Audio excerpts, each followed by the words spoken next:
یہاں آپ حضرات کو حدیث تو پڑھا دی کہ ثلاث لا یفطرن الصائم، الحجامۃ والقیء والاحتلام، ان تینوں باتوں کو تو اچھی طرح میں نے لکھوا دیا تھا۔ پھر میں نے بتایا کہ دور جدید کے جو مسائل ہیں ان کو سمجھنے کے لیے چند اصول میں نے لکھوا دیے، ان کو اب دہراتا ہوں۔ ایک اصول بڑا آسان سا بتایا کہ روزے کی تعریف ذہن میں رکھ لیں۔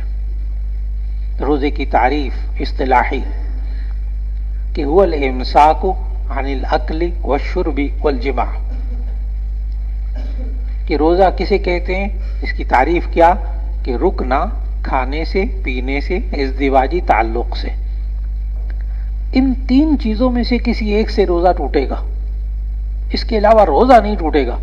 لہذا غیبت کرنے سے روزہ ٹوٹے گا نہیں، ثواب میں کمی ہوگی، وہ الگ بات ہے، اس کا روزہ جو ہے نا وہ ثواب بالکل ہی نہ ملے، لیکن فرض روزہ ادا ہو گیا۔ الاکل والشرب والجماع۔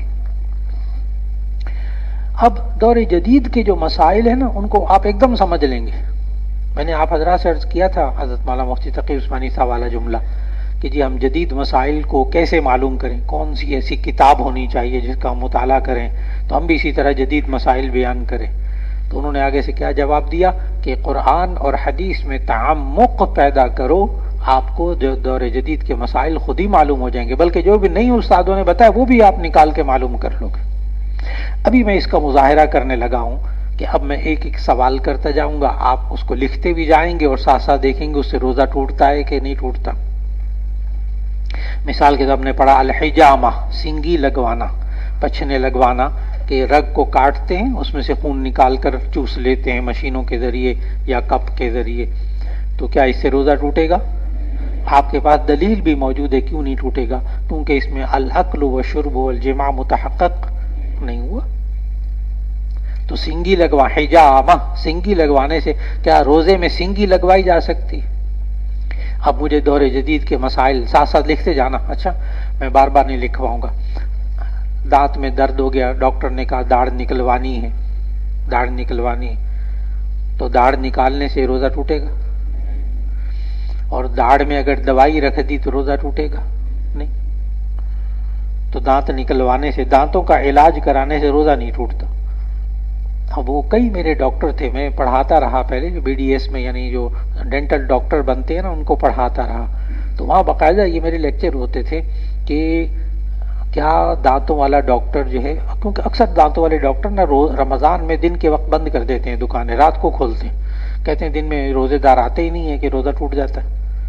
حالانکہ دانت نکلوانے سے روزہ ٹوٹتا ہی نہیں، دوائی لگانے سے روزہ ٹوٹتا ہی نہیں۔ تو وہ سارے کاروبار انہوں نے شروع کر دیے، دن کے وقت میں بھی کھولنے لگ گئے۔ تو بات کو سمجھنا، دانتوں کا علاج کروانا، دانت نکلوانا، دانت میں دوائی رکھوانا، اس سے روزہ نہیں ٹوٹتا۔ انجیکشن لگانا، انجیکشن، ٹیکا لگانا، انجیکشن لگوانے سے بھی روزہ نہیں ٹوٹتا، چاہے کھال میں لگوائیں چاہے ناڑ میں لگوائیں۔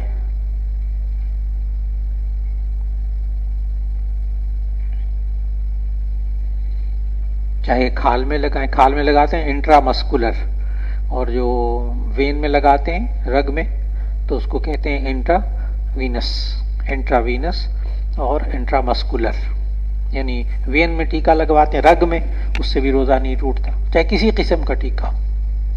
تو انجیکشن لگانے سے بھی روزہ نہیں ٹوٹتا۔ ویکسین لگوانے سے بھی روزہ نہیں ٹوٹتا، ویکسین کا انجیکشن لگانے سے بھی روزہ نہیں ٹوٹتا۔ انسولین کا انجیکشن لگانے سے بھی روزہ نہیں ٹوٹتا۔ انسولین، اب روزے دار جو ہوتے ہیں نا بیچارے، جو شوگر والے ہوتے ہیں، اب ان کے لیے ضروری ہوتا ہے کہ 20 منٹ پہلے، اب نئے ٹیکے آ گئے، اب روز افطار سے ذرا پہلے، کھانے سے ذرا پہلے ٹیکا لگانا پڑتا ہے وہ انسولین کا۔ تو وہ اب خود سوچتے ہیں کیا روزے کے اندر ہم افطار کرنے سے پہلے ٹیکا لگا سکتے ہیں؟ تو اس کا جواب ہے کہ لگا سکتے ہیں، افطار کرنے سے پہلے ٹیکا لگا لیں، بعد میں جب افطار کا وقت ہو افطار کر لیں۔ تو انسولین کا انجیکشن لگا سکتے ہیں۔ بہت سے روزے داروں نے یہ مسئلہ سنا تو انہوں نے روزہ رکھنا شروع کر دیا، شوگر والوں نے۔ اب آگے لکھو، ڈرپ لگوانے سے بھی روزہ نہیں ٹوٹتا۔ دیکھو نا، نہ یہ کھانا ہے، نہ یہ پینا ہے، نہ یہ ازدواجی تعلق ہے. میں آپ کو اس بات پر لا رہا ہوں کہ اصول سمجھو، الاکل والشرب والجماع.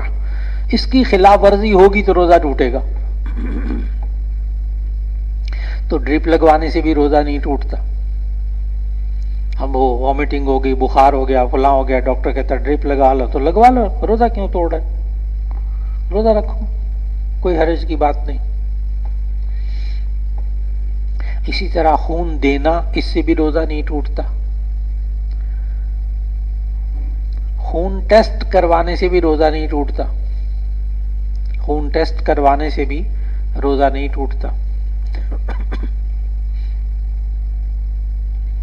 اور شوگر چیک کرنے کے لیے خون نکالنے سے، انگلی میں سے خون نکالتے ہیں شوگر چیک کرنے. بہت لوگ پوچھتے ہیں اچھا شوگر چیک کرنے کے لیے انگلی میں سے خون نکالتے ہیں ایک قطرہ، کیا اس سے روزہ ٹوٹتا ہے کہ نہیں؟ اب آپ نا مسائل کو خلط ملط مت ہونے دینا. وضو ٹوٹ جاتا ہے، روزہ نہیں ٹوٹتا. خون نکلنے سے وضو ٹوٹتا ہے، روزہ نہیں ٹوٹتا. اس لیے میں درمیان میں بار بار وضو کا اور روزے کا درمیان میں خلل نہیں ڈالوں گا بس، لیکن آپ لوگ ذہن میں رکھیے. اب آگے غور سے لکھنا، آنکھ میں دوا ڈالنے سے روزہ نہیں ٹوٹتا.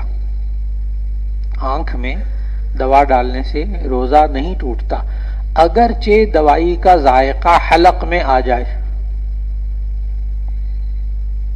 آنکھوں میں دوائی ڈالنے سے، کیونکہ یہ جب آنکھوں کی تکلیف ہوتی ہے، کوئی آپریشن یا کوئی ڈاکٹر کہتے ہیں ہر گھنٹے بعد ایک ایک قطرہ ڈالو، ہر 2 گھنٹے بعد ایک قطرہ ڈالو، بیچارہ بڑا پریشان ہوتا ہے. تو سرما لگانے سے بھی روزہ نہیں ٹوٹتا. سرما لگانے سے بھی روزہ نہیں ٹوٹتا. سر میں تیل کی مالش کرنے سے بھی روزہ نہیں ٹوٹتا. بدن کی مالش کروانے سے بھی روزہ نہیں ٹوٹتا.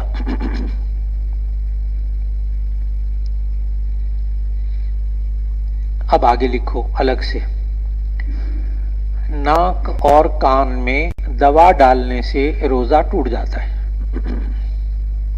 ناک اور کان میں سے. بس اوقات یاد نہیں رہتا نا، پتہ نہیں آنکھ کا کہا تھا استاد جی نے یا ناک یا کان کس کا کہا تھا، 2 کے بارے میں. تو یہ یاد رکھ لینا کہ ناک اور کان، ان کو الٹا کرو پھر بھی یہ ایک دوسرے ہی رہتے ہیں. ناک کو الٹا کرو کان، اور کان کو الٹا کرو ناک. یہ یاد رکھنے کے لیے ایک طریقہ کہ ناک اور کان میں دوا ڈالنے سے روزہ نہیں ٹوٹتا. نہ ٹوٹ جاتا ہے الحمدللہ.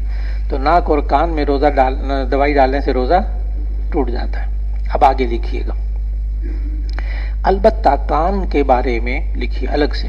البتہ کان کے بارے میں جدید دور کے مفتیان کرام کا فتویٰ یہ ہے کہ، البتہ کان کے بارے میں دور جدید کے ہمارے مفتیان کرام کا فتویٰ یہ ہے کہ اگر کان کے پردے میں سوراخ نہ ہو، اگر کان کے پردے میں سوراخ نہ ہو تو دوا ڈالنے سے روزہ نہیں ٹوٹے گا، کیونکہ یہ دوا حلق کے اندر نہیں جائے گی. کیونکہ یہ دوا حلق کے اندر نہیں جائے گی. اب آگے اگلی سطر سے لکھو، اور اگر کان کا پردہ پھٹا ہوا ہو یا اس میں سوراخ ہو، اگر کان کا پردہ پھٹا ہوا ہو یا اس میں سوراخ ہو تو پھر کان میں دوا ڈالنے سے روزہ ٹوٹ جائے گا. اب یہ ڈاکٹر سے تحقیق کر لیجیے. ڈاکٹر دیکھ کر اندر پردہ دیکھ کر بتا دیتے ہیں کہ کان کے اندر باریک سا پردہ ہوتا ہے. جو لوگ اونچا سنتے ہیں نا، جن کو سنائی نہیں دیتا ایک کان سے، بس اوقات استاد جی نے تھپڑ مارا ہوتا ہے حفظ کے دوران، وہ تھپڑ مارتے ہیں کان کے اوپر مارتے ہیں. اللہ کے بندو کبھی کان پہ نہ مارنا. اچھا، یہ جو اساتذہ عادت ہوتی ہے ان کو کان پہ منہ پہ تھپڑ مارتے ہیں، وہ کان پہ بھی کان کے اوپر اگر زوردار تھپڑ پڑا ہو نا تو ایک ہی تھپڑ سے پردہ پھٹ جاتا ہے، یعنی اس کی قوت سماعت ختم، بس معذور. وہ الگ بات ہے کہ آپریشن بعد کی باتیں، ممکن ہو گیا آپریشن، کان کا پردہ مصنوعی لگا دیتے ہیں، وہ الگ بات ہے، لیکن وہ کان کا پردہ ضائع ہو جاتا ہے. تو آپ حضرات نے دور جدید کے مسائل کو اچھی طرح سمجھا. بس یہ چند ایک اصولی باتیں ہیں جن کو آپ نے سمجھنا ہے. اسی طرح دھوئیں کے بارے میں نا تھوڑا سا لکھ لو. دھواں اگر دھواں جان بوجھ کر انسان اپنے منہ کے اندر لے جائے، اگر دھواں جان بوجھ کر انسان اپنے منہ کے اندر لے جائے تو روزہ ٹوٹ جاتا ہے.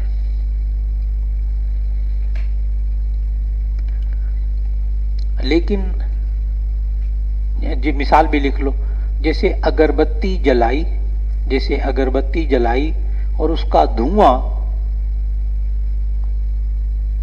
اندر لے گیا، یا عود جلائی. عود سمجھتے ہیں نا، وہ جو عرب حضرات آگ تھوڑی سی جلا کے اس میں خوشبو ڈالتے ہیں، دھواں نکلتا ہے. تو عود جلا کر اس کا دھواں جان بوجھ کر اندر لے گیا تو روزہ ٹوٹ جائے گا.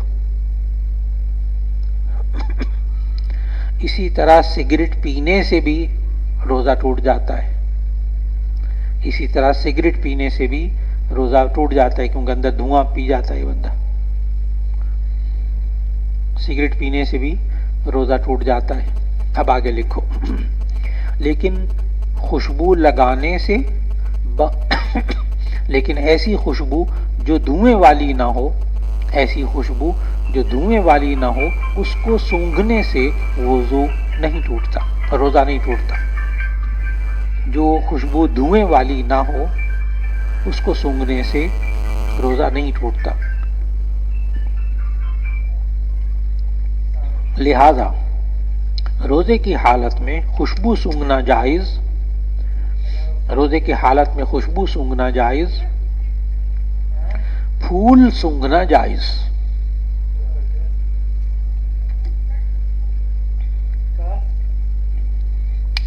جی اب بات مکمل ہوگی. پڑھی.